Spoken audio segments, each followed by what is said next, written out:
जी news पर लगातार बड़ी कवरेज जारी है। अब से करीब 1 घंटे बाद इलेक्शन कमीशन पश्चिम बंगाल, असम, तमिलनाडु, पुदुचेरी और साथ ही केरल में विधानसभा चुनाव की तारीखों का ऐलान करने जा रहा है। इसीलिए बड़ी कवरेज हम आपके लिए जी न्यूज पर लेकर आए हैं। कई खास मेहमान लगातार हमारे साथ बने हुए हैं। 4 राज्य, 1 यूटी। 4:30 बजे ये बहुत ही अहम प्रेस कॉन्फ्रेंस चुनाव आयोग की। हमारे सोर्सेज ये कह रहे हैं कि 7 से 8 फेजेज में पश्चिम बंगाल में वोटिंग हो सकती है और पुदुचेरी में एक ही दिन में वोटिंग का काम निपटाया जा सकता है। इसके अलावा इलेक्शन के जो रिजल्ट्स हैं वो एक ही दिन आएंगे। माना यह जा रहा है कि 1 मई से पहले इन राज्यों में और केंद्र शासित प्रदेश में ये चुनावी प्रक्रिया पूरी कर ली जाएगी। और हमारे साथ कई खास मेहमान लगातार बने हुए हैं। हमारे साथ शिखा मुखर्जी हैं, सीनियर जर्नलिस्ट हैं। शिखा जी, आपसे सवाल ये है, हम 2021 में हैं। अगर मैं ये कहूं ये सिर्फ असेंबली इलेक्शंस नहीं है, सिर्फ राज्यों के इलेक्शंस नहीं है, क्या इन इलेक्शंस को मोदी सरकार का परफॉर्मेंस रिव्यू भी माना जा सकता है? मुझे तो लगता है बिल्कुल वैसे ही माना जाना चाहिए, क्योंकि एक तो है कि ममता जी ने कल ये मुद्दा छेड़ दी कि ये नेशनल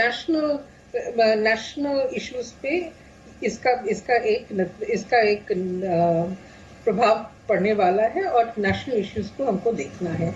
दूसरा है कि जिस कल्चर की बात ममता दीदी कह रही है पश्चिम बंगाल में, कि बंगाल का एक निजी कल्चर है और उसमें किसी और कल्चर को थोपा नहीं जा सकता है। ये भी फेडरलिज्म के तरफ से देखते हुए ये बहुत ही महत्वपूर्ण है। और ये कुछ अंश में मुझे लगता है कि तमिलनाडु, केरला, पश्चिम बंगाल में एक federal versus centralisation of power, इसका भी एक जो टेंशन है, जो तनाव है, जो कॉन्फ्रंटेशन हो रही हैं पॉलिसी पर या मैनेजमेंट ऑफ पैंडेमिक पर, डिस्ट्रीब्यूशन ऑफ वैक्सीन्स पर, पेट्रोल एंड डीजल प्राइसेस पर, ये बहुत ही अहम एक इश्यू बनेगा इस इलेक्शंस में, तीन राज्यों में विशेष रूप से।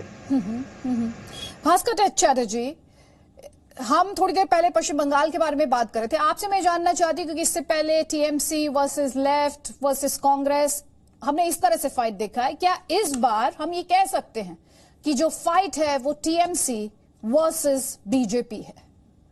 नॉट रियली, क्योंकि देखिए इवन 2019 पे लेफ्ट और कांग्रेस को जोड़कर जो वोट शेयर मिले वो 11-12% ऑलरेस्ट है। और ये 2016 से आप कंपेयर करें तो वो ऑलमोस्ट 30% प्लस। इसको आप खाता बही से राइट ऑफ नहीं कर सकते हैं। दूसरा बात ये है, 2016 पे ये लेफ्ट कांग्रेस को अगर आप मिलावट करें, उसका कोalition थे नहीं उसी टाइम, तब भी उसको 77 सीट्स मिला। ये 2019 में ये एक देखने का चीज है। मान लीजिए भाजपा का 22.25% ज्यादा वोट मिला, ये ऑलमोस्ट ये वोट शेयर लेफ्ट और कांग्रेस से शिफ्ट हो गए, व्हाइल टीएमसी का भी 3.48% ज्यादा वोट मिला। It's not just a binary election in between BJP and TMC. Well, perception building चल रही है, वो तो अलग बात है। लेकिन शिखा मुखर्जी से हम एक बात सहमत हूं उनसे, जो फेडरलिज्म वर्सेस सेंट्रलिज्म का ये जो चक्कर चल रही है ये बहुत पिकुलियर है। तीसरा एक पिकुलियर पॉइंट इस चुनाव में बंगाल पे पैदा हुआ।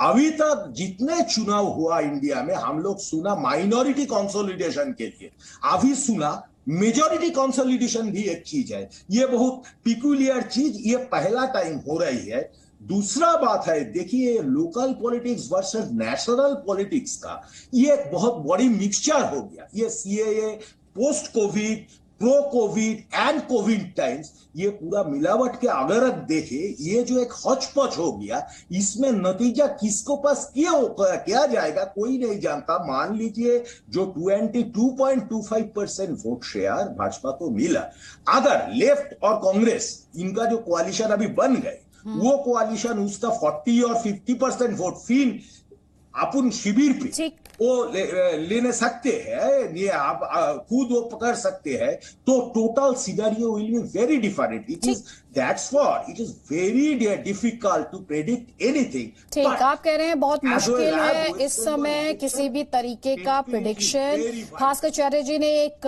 शब्द का इस्तेमाल किया, मिक्सचर। डॉक्टर अमिताभ चक्रवर्ती, नेशनलिज्म क्या इन स्टेट इलेक्शंस में मुद्दा दिखता है आपको? बिल्कुल, क्योंकि देखिए इस बार का जो हम बोल रहे हैं कि ये बात सही है कि ग्राउंड लेवल में ऑर्गेनाइजेशन काम करेगा, उसके बेसिस पे बहुत कुछ होगा। पर इस बार जो हम मुद्दा देख रहे हैं, अगर हम बोल रहे हैं कि बीजेपी और एंटी बीजेपी वोट कहां ज्यादा जाएगा, तृणमूल में या कोalition में, कौन से जगह में, कौन से कंस्टिट्यूएंसी में, वो बहुत कुछ डिसाइड करेगा। अब बीजेपी और एंटी बीजेपी का मतलब ये भी होता है कि हम नेशनलिज्म का जो अभी दौर चल रहा है, जो नैरेटिव मेन स्ट्रीम में है, उसको किस तरफ से देखा जा रहा है। एक दल लोगों को लगेगा कि हाँ यही नेशनलिज्म है, और दूसरे लोगों को लग रहा है कि नहीं ये नहीं है। तो ये लेके जो डिबेट चल रहा है, जैसे कि आप पॉपुलर मीडिया में देखेंगे तो चल रहा है, ये बहुत बड़ा मुद्दा है, क्योंकि इसको छोड़ के हम लोग वो बीजेपी और एंटी बीजेपी आज के दिन में समझ नहीं पाएंगे। सीएए वगैरह सब मिला के it is a question of हम लोग नेशनलिज्म को कैसे डिफाइन करेंगे। तो आप कह रहे हैं कि नेशनलिज्म को डिफाइन करने के लिहाज से भी ये इलेक्शंस बहुत इंपॉर्टेंट है। शिखा जी, एक और सवाल जो जहन में आता है वो ये है, प्राइम मिनिस्टर मोदी का नैरेटिव है डबल इंजन की सरकार, और मैं उसी पॉइंट पर वापस लौट रही हूं, क्योंकि थोड़ी देर पहले जिस तरीके से भास्कर चैटर्जी ने कहा कि अभी इस वक्त ये कहना कि फाइट बीजेपी वर्सेस टीएमसी है, शायद जल्दबाजी होगी। ग्राउंड रियलिटी के लिहाज से इन इलेक्शंस का नतीजा, इन इलेक्शंस का जो रिजल्ट होगा, वो किस तरह से नेशनल पॉलिटिक्स को इंपैक्ट कर सकता है, उसके बारे में आपका विश्लेषण क्या कहता है?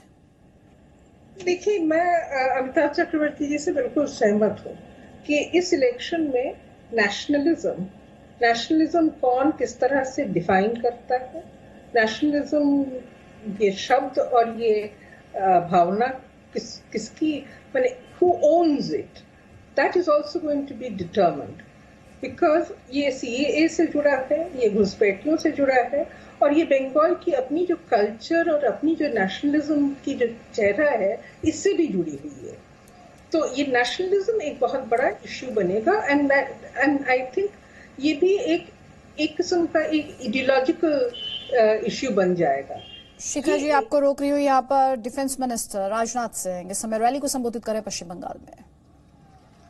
ऐसे ही हमारे संगठन के एक कुशल कार्यकर्ता श्री अरविंद मेनन जी, राष्ट्रीय सचिव श्री किशोर जी बर्मन, सह संगठन महामंत्री श्री सायंतन वर्णु, प्रदेश महामंत्री श्री श्यामचंद्र घोष, श्री विनोय कुमार बर्मन, जिलाध्यक्ष दक्षिण दिनाजपुर भाजपा, श्री अमिताभ मैत्रा, प्रभारी दक्षिण दिनाजपुर भाजपा, और निखिल रंजन देव, परिवर्तन यात्रा प्रमुख उत्तरी बंगाल जोन, और इस मैदान में उपस्थित मेरे सभी सम्मानित बहनों एवं भाइयों,